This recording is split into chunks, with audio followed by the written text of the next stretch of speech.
tersebut, ia meletakkan kemoceng di tangannya secara perlahan.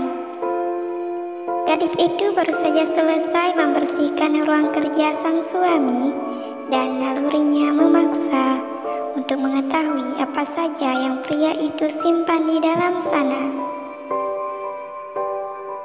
Safa mengelus dada pelan saat mengetahui ternyata Rian tidak mengunci lacinya. Namun kelegaan itu hanya bertahan sekejap. Satu album foto yang ia temukan di dalam sana membuat nafasnya memburu tak beraturan. Gadis itu tercengang. Detak jantungnya bergemuruh di dalam. Ada potret gadis berambut tergerai di halaman pertama album itu. Bibir mungilnya tersungging senyuman lebar, seolah ada orang spesial di hadapannya itu. Lalu semakin cepat tangan Safa membolak-balik setiap lembarannya. Semakin banyak ia menemukan potret masa lalu Rian yang selama ini tidak ia ketahui. Semua hanya tentang gadis itu. Gadis berambut tergerai, dan Rian tidak pernah sekalipun bercerita tentang semua itu kepada Safa. Meski telah kembali ke dalam kamarnya, Safa belum juga bisa menenangkan keterkejutannya. Ia terduduk lemas di atas ranjang. Hatinya seperti terpilin-pilin hingga membuat pernafasan sulit sekali bekerja. Lama Safa terpasak. Buliran-buliran bening juga entah sudah keberapa tetes jatuh melewati sudut matanya. Otak Safa belum juga paham kenapa ia bisa seperti ini, hanya karena album usang di ruang kerja Rian. Hingga akhirnya Safa menyadari satu hal. Gadis itu bergumam, Tidak mungkin aku cemburu apalagi terluka. Apapun hubungan Rian dengan gadis itu semua adalah haknya. Aku tidak mencintai lelaki itu. Kami terpaksa untuk menjalankan rumah tangga ini tanpa ada cinta. Aku pasti sedang terbawa emosi akibat semalam terlalu lama nonton drakor. Safa terkekeh di akhir gumamamnya, namun hatinya masih juga terasa sakit. Aku mau kita buat kesepakatan, semacam aturan yang harus kita sepakati bersama. Safa menghadang Rian yang baru saja pulang. Waktu sudah menunjuki pukul 12 malam lewat. Tangan gadis itu bersedekap. Jika ada yang ingin kamu bicarakan, tunggu sampai besok pagi. Aku harus istirahat sekarang. Kamu juga kan? Ini sudah tengah malam. Datar dan tenang, Rian hendak melewati Safa usai memberi penolakan. Namun, lagi-lagi Safa menghalangi jalan dengan memasang tubuhnya. Kenapa lagi? Kesal Rian, emosinya mulai terpancing. Aku capek baru pulang, mau istirahat dulu, bisa? Safa tercengang. Di usia pernikahannya yang masih seumur jagung itu, ia sudah 2 kali mendapatkan bentakan dari lelaki itu. Kemarin karena masalah pita, dan sekarang melihat raut wajah Rian dengan rahang terkatup rapat, rasanya percuma jika ia memaksakan kehendak. Safa akhirnya memilih menyerah. Ia akan menunggu, setidaknya sampai besok pagi, pikirnya. Maaf jika aku membuat abang kesal. Tadinya aku mau bilang kalau belum sholat isya, sholat dulu, baru setelahnya tidur. Selamat malam. Safa beranjak setelah ia menyelesaikan kalimat. Ungkapan tulus langsung dari lubuk hatinya terdalam. Bahkan Rian bisa merasakan itu. Sepeninggalan Safa, Rian malah terpasak di sana. Tiba-tiba saja otaknya berhenti bekerja. Padahal sejak tadi ia begitu berburu untuk segera sampai di dalam kamar. Sekarang malah terdiam di sini. Tatapannya mengekori Safa yang sedang meniti tangga tanpa menoleh lagi ke belakang. Bahkan sampai gadis itu tenggelam di balik pintu kamarnya. Rian belum berniat untuk mengayun langkah. Ia malah menubrukkan diri ke atas kursi tamu tepat di sampingnya. Ekspresi muka Safa saat ia mengucapkan kalimat terakhir tadi kembali berputar-putar di pelupuk matanya. Menatap ke arah kamar Safa, Rian menyugar rambutnya dengan kasar. Seperti kesepakatan semalam, pagi-pagi sekali setelah sholat subuh, Safa keluar dari kamar. Ia sempat melihat sekilas ke arah kamar Rian. Pintu itu masih tertutup dengan rapat. Tiba-tiba hatinya rindu.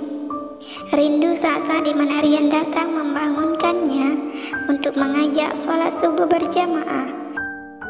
Seperti yang pria itu lakukan seminggu yang lalu.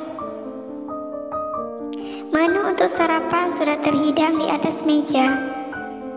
Menu kesukaan Rian yang sengaja gadis itu siapkan. Safa sudah bersiap diri menunggu Rian turun. Ia juga sudah memilih kalimat apa yang ia katakan nantinya. Namun setelah setengah jam berlalu, pria bertubuh tinggi dan berotot itu belum juga keluar dari kamarnya. Ting tong. Seseorang membunyikan bel dari luar. Safa mengernyit, menduga-duga siapa gerangan tamu tak diundang sepagi ini. Lekas Safa menuju pintu utama. Selamat pagi, maaf kakak cari Sia. Kalimat Safa terhenti. Wajah yang sedang tersenyum di hadapannya itu memanggil salah satu memorinya. Wajah itu ia seperti pernah melihatnya, tapi entah di mana. Boleh saya masuk? Tanya wanita itu yang tidak lain adalah Amara. Ia datang sepagi ini untuk membawakan Rian sarapan. Safa yang terpekur memindai wajah yang seakan tak asing itu tampak sedikit terkejut mendapatkan pertanyaan dari Amara. Iya, boleh, silakan kakak masuk. Amara melangkah jemawa. Gadis yang saat ini sedang menggunakan blazer berwarna silver itu sama sekali tidak membutuhkan orang lain untuk menuntunnya menuju ruangan yang ingin ia tuju. Gelagat seperti ini membuat siapapun akan beranggapan itu bukan pertama kalinya wanita ini mengunjungi kediaman Rian. Amara bahkan tahu di mana letak kamar lelaki itu, dan Safa hanya mampu terpaku melihatnya. Pintu yang tadinya tertutup rapat kini terbuka sudah. Rian muncul lalu terkaget-kaget mendapati Amara telah berada di hadapannya. Safa masih mematung di bawah. Ia sibuk mencerna perasaannya sendiri. Seharusnya pemandangan seperti itu tidak mengusik dirinya. Toh selama ini mereka sama-sama tidak saling mencintai. Safa, sepertinya saya harus berangkat ke kantor sekarang juga. Ada rapat penting dan juga ada berkas yang harus saya siapkan. Safa tersentak. Gelembung-gelembung lamunannya pecah dan menguap ke udara. Mungkin sebentar lagi hatinya juga. Safa memindai kedua orang di hadapannya. Kenapa semendadak ini? Bukannya kita ada janji pagi ini? Abang lupa? Atau perlu aku ingatkan kembali? Kita punya sesuatu yang harus kita bicarakan bersama. Rian berpikir sejenak. Hatinya tak tega melihat wajah memelas Safa. Tapi ia juga tidak bisa mengabaikan kewajibannya di kantor. Kak Safa, kami sedang terburu-buru. Jadi tolong jangan dihalangin ya. Yuk bang, nanti kita bisa terlambat lagi. Bersamaan dengan berakhirnya ucapan, Amara menarik tangan Rian tanpa rasa bersalah sedikit pun. Lelaki itu segera melepaskan diri, lalu pergi padahal langkahnya terasa begitu berat. Di belakang, Safa mengepal dengan kuat. Lalu tiba-tiba ia seperti terdorong untuk menyusul mereka. Safa tak membutuhkan waktu lama untuk menarik tangan suaminya, memaksa lelaki itu untuk segera berhenti. Kita perlu bicara sekarang. Kau bilang kamu punya waktu pagi ini. Sekarang aku mau kamu menepatinya. Lantang suara Safa terucap. Matanya menyala menatap tajam pria di hadapannya. Rian menghela nafas kasar. Lalu perdebatan kembali terjadi di antara Safa dan Rian. Mereka bahkan mengabaikan keberadaan Amara, membuat gadis itu mengepal tangan kuat. Kok buburnya cuma diliatin aja? Dimakan dong, itu aku sendiri loh yang bikininnya. Rian yang sedang melamun tersentak. Pria itu menarik kedua sudut bibirnya kemudian, dengan sedikit terpaksa, ia menyendok pelan bubur di hadapannya. Namun pikirannya justru kembali ke beberapa waktu yang lalu saat tatapannya jatuh pada hidangan di atas meja makan. Menu kesukaan yang telah Safa persiapkan. Rian menelan bubur itu melewati tenggorokannya dengan rasa pahit. Kapan abang akan menceraikannya? Pertanyaan Amara yang terdengar begitu tiba-tiba membuat Rian tersedak. Lelaki itu terbatuk-batuk dengan durasi yang lama, hingga minuman di hadapannya tandas semua. Amara berusaha membantu lelaki itu untuk mengelap mulut, namun ia malah mendapatkan penolakan. Tidak perlu, Ra, saya bisa melakukannya sendiri, ucap Rian dengan lembut. Kamu tenang dulu dong sayang, apapun yang terjadi, Rian pada akhirnya tetap akan bersama kamu. Kamu percaya sama tante. Gimana bisa aku tenang, Tan? Hatiku sakit melihat cewek GTADAL itu menempel terus sama Adrian. Dulu si Safa perempuan kampungan, sekarang tambah lagi si Amara gak tahu diri. Tante pikir aku bisa tenang? Tante jangan pernah lupa ya, selama ini aku selalu menuruti kemauan tante. Tapi apa balasan yang aku dapatkan? Gak ada. Keisha meracau di hadapan Wati dengan wajah kesal. Gadis itu menuntut janji Wati untuk membantunya mendapatkan Rian. Tapi kenyataannya, Wati malah tidak bisa membuat apa-apa. Bahkan terkesan tidak peduli. Setelah puas menumpahkan isi hati, Keisha beranjak pergi.